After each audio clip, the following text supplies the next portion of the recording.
이런 말이 있습니다. 한 줌의 짚이 나무 더미에 불을 붙이듯 작은 죄는 큰 죄를 부추긴다. 이것은 청교도인 토머스 맨톤의 말로써 작아 보이는 어떤 죄가 또 다른 어떠한 죄를 짓게 만든다라는 것입니다. 물론 엄밀히 말하면 하나님 앞에서는 작은 죄가 없겠죠. 왜냐하면 모든 죄의 결과는 사망, 즉 생명 되신 하나님과의 분리이기 때문입니다. 그럼에도 불구하고 분명한 것은 하나의 죄는 또 다른 죄를 부추긴다라는 사실입니다. 그래서 하나의 죄가 또 다른 여러 가지의 죄로 이어지고, 이렇게 하나가 여러 가지의 죄로 이어진다라는 측면에서 작은 죄가 더 큰 죄를 가져온다라고 할 수도 있겠습니다. 예를 들어서 열왕기상 21장에서 아합 왕은 나봇의 포도원을 갖고 싶어 합니다. 그래서 그에게 나봇에게 그 땅을 팔라라고 하죠. 하지만 지금 시대에는 땅을 매매하는 것이 큰 문제가 되지 않았지만 그 당시 가나안 땅에서는 그렇지가 않았습니다. 왜냐하면 그 가나안 땅은 어떤 땅입니까? 하나님께서 이스라엘 백성들에게 주시겠다고 약속하셨고 그 약속을 따라서 주신 땅이 가나안 땅이었습니다.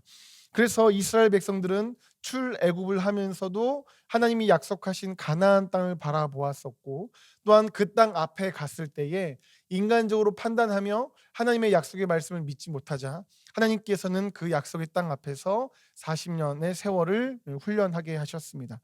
그 가나안 땅은 그렇게 철저하게 하나님께서 약속하셔서 얻게 된 땅이었습니다. 그래서 하나님께서는 그 땅을 하나님께서 주셨으니 소유권은 하나님께 있게 되었고, 그 땅을 가지고 있는 이들은 그 땅을 매매하지 못하도록 하셨습니다.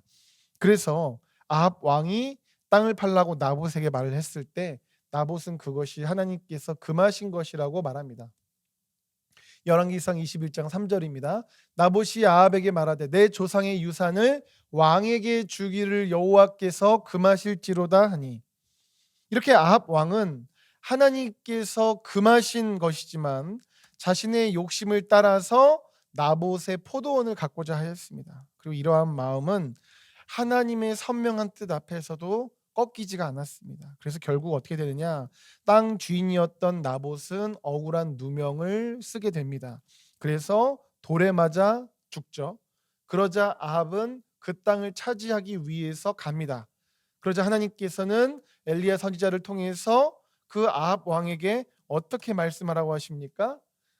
너는 그에게 말하여 이르기를 여호와의 말씀이 너가 죽이고 또 빼앗았느냐고 하셨다 하고, 또 그에게 이르기를 여호와의 말씀이 개들이 나봇의 피를 핥은 곳에서 개들이 너의 피 곧 너의 몸의 피도 핥으리라 하였다 하라 말씀하십니다.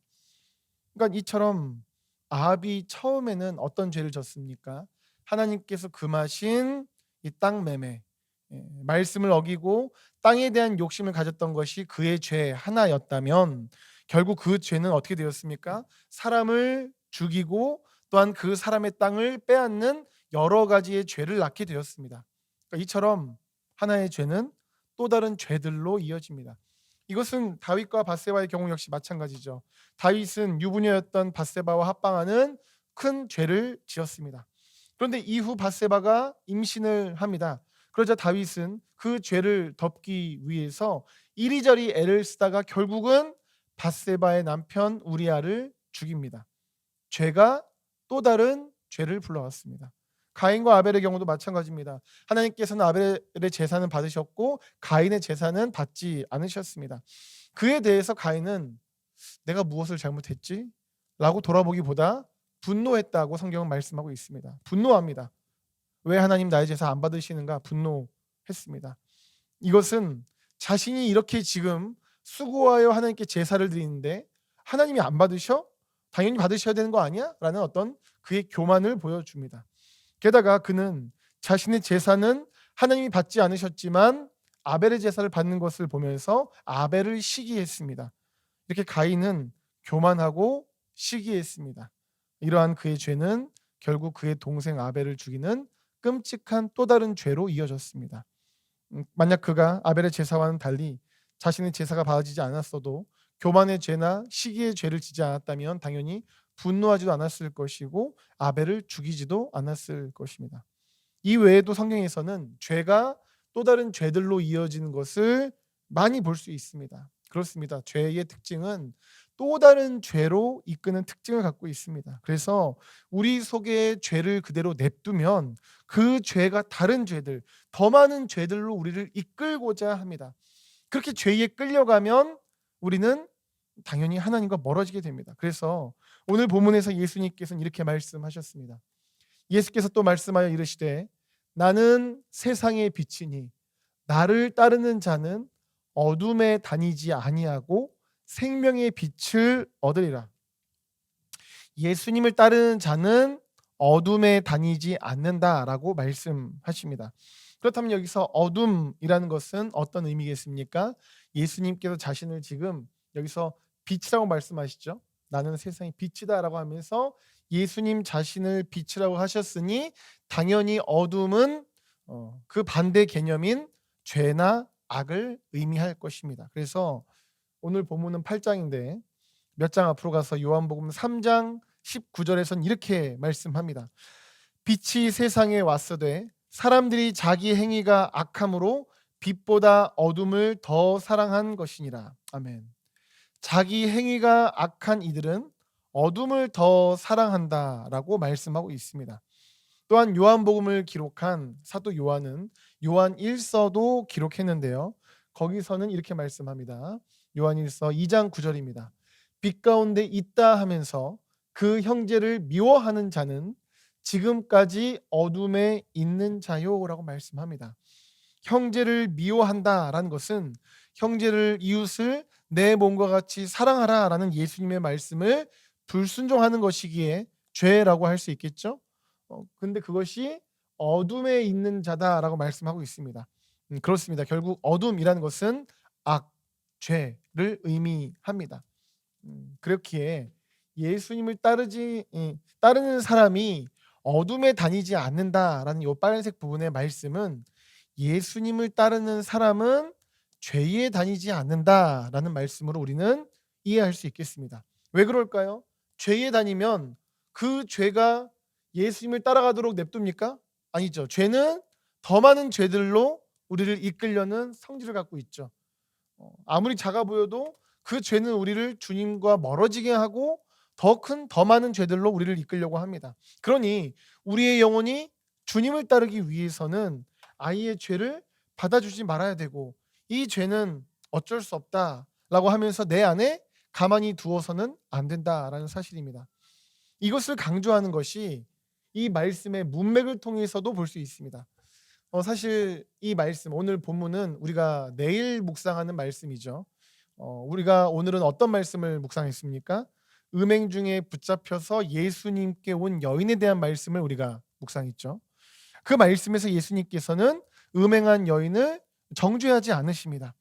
또한 동시에 그 여인을 정죄하며 돌로 치려고 하는 이들에게 너희 중에 죄 없는 자가 먼저 돌로 치라라고 말씀하시며 그 누구도 정죄하는 자가 되어서는 안 됨을 예수님께서 말씀하셨습니다.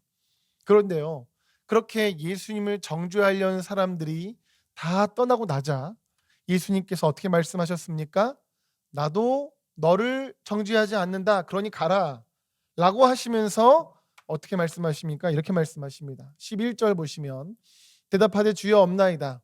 예수께서 이르시되 나도 너를 정죄하지 아니하노니 가서 다시는 죄를 범하지 말라 하시니라 성경은 말씀하고 있습니다. 네, 가서 다시는 죄를 범하지 말라라고 말씀하십니다. 예수님께서는 그 여인을 정죄하지 않으셨지만 이어서 그녀에게 다시는 죄를 범하지 말라라고 말씀하셨습니다. 그렇습니다. 예수님께서 정죄하지 않으신다 해서 그 죄를 용납하셨던 것은 아니었다라는 사실입니다. 그러면서 12절이 이어지는 것입니다.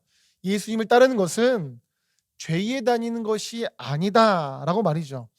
이렇게 오늘 본문인 12절은 우리가 사실 문맥을 통해서도 볼 때에 예수님을 따르기 위해서는 다시는 죄를 짓지 않기 위해서 우리가 영적으로 몸부림쳐야 되는구나라는 것을 선명하게 볼 수 있겠습니다.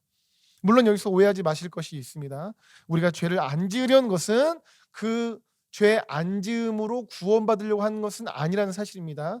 구원은 오직 예수님의 십자가를 믿음으로 죄 사함 받아 얻는 줄 믿습니다. 우리의 행위가 아니라 십자가로, 그 십자가를 믿음으로 우리는 구원받죠. 또한 예수님의 십자가를 믿음으로 정말 우리가 구원받았다면 그 이후에 짓는 죄로 인해서 천국 갈 사람이 다시 지옥 가는 일은 없습니다. 그 사랑은 그 어떤 곳도 끊지 못합니다. 다만 그렇다고 해서 우리가 죄에 대해서 타협하며 살아가는 것, 죄 속에서 살아가는 것, 죄를 계속해서 다시는 범하는 것이 옳은 것은 아니라는 사실입니다. 구원받은 우리를 예수님은 다시 정죄하지 않으십니다. 그러나 우리가 죄를 짓지 않고 살기를 원하십니다. 왜냐하면 그것이 진정한 하나님의 자녀답게 살아가는 것이며 예수님을 따라 살아가는 것이기 때문입니다. 사랑하는 여러분, 예수님의 십자가를 믿음으로 죄가 사해진 하나님의 자녀된 여러분, 우리를 정죄하지는 않으시지만 동시에 죄 안 짓기를 원하시는 예수님을 여러분들께서는 따르고자 하고 계십니까? 그래서 내 삶에 있는 죄들에 대해서 어쩔 수 없어 하면서 냅두는 것이 아니라 타협하지 않고 이것에 대해서 분명히 회개하고 주님을 향해 주님을 따라 나아가고자 하고 계십니까? AW 토저는 이렇게 말합니다. 많은 사람이 주일마다 교회에서 나라가 임하시오며 뜻이 하늘에서 이루어진 것 같이 땅에서도 이루어지이다 라고 기도한다. 하지만 정작 이 기도를 자신의 삶에 어떻게 적용해야 할지 고민하는 사람은 극히 드물다. 당신은 무엇을 위해 기도하는가? 나라가 임하시오며의 의미가 주여 제 나라가 사라지게 하시고 하나님의 나라가 임하게 하소서라고 뜻풀이를 해주어야 정신을 차릴 사람들이 너무 많다. 당신의 이기적인 나라가 사라지기 전에는 하나님의 나라가 이루어질 수 없다. 당신이 자기 삶에서 왕 노릇하지 않을 때 그때야 비로소 그리스도께서 당신의 삶의 왕이 되실 것이다. 많은 경우 이것이 하나님이 기뻐하시지 않는다, 이것이 죄다라는 것을 알고도 그럼에도 불구하고 타협하면서 그 죄를 받아들이는 이유가 무엇입니까? 진정한 인생의 왕을 하나님이 아니라 자기 자신으로 두기 때문입니다. 하지만 우리가 내 자신을 내 삶의 왕됨을 멈추고 하나님을 우리의 인생의 왕으로 온전히 삼아서 하나님은 이걸 죄라고 하셨어 하면 멈추고 이걸 하나님이 기뻐하셔라는 것을 실제로 순종하며 나아갈 때 우리는 하나님의 나라, 그 하나님의 임재, 인도하심, 통치를 누리게 됩니다. 그래서 오늘 본문에서 예수님께서는 나를 따르는 자는 어둠에 다니지 않는다라고 하시면서 뭐라고 말씀하십니까? 생명의 빛을 얻으리라 라고 말씀하십니다. 주님을 따르고자 죄에 다니지 않으면, 즉 하나님께서 죄라고 말씀하신 것을 인정하여 순종하는, 그렇게 내가 왕이 아닌 하나님을 왕으로 삼으면 생명의 빛, 즉 생명 되시는 하나님의 함께하심, 주님의 함께하심, 그 하나님의 나라를 누리게 된다라는 사실입니다. 사랑하는 여러분, 주님 따라가셔서 그 주님의 함께하심, 그 성령 충만 누리시기를 예수님 이름으로 축복합니다. 그래서 믿는 자로서의 삶과 왕 되신 하나님의 임재하심, 역사하심을 실제로 누리고 또한 그 은혜를 흘려보내는 귀한 인생들, 가정들, 삶의 터전들 되시기를 예수님의 이름으로 축복합니다.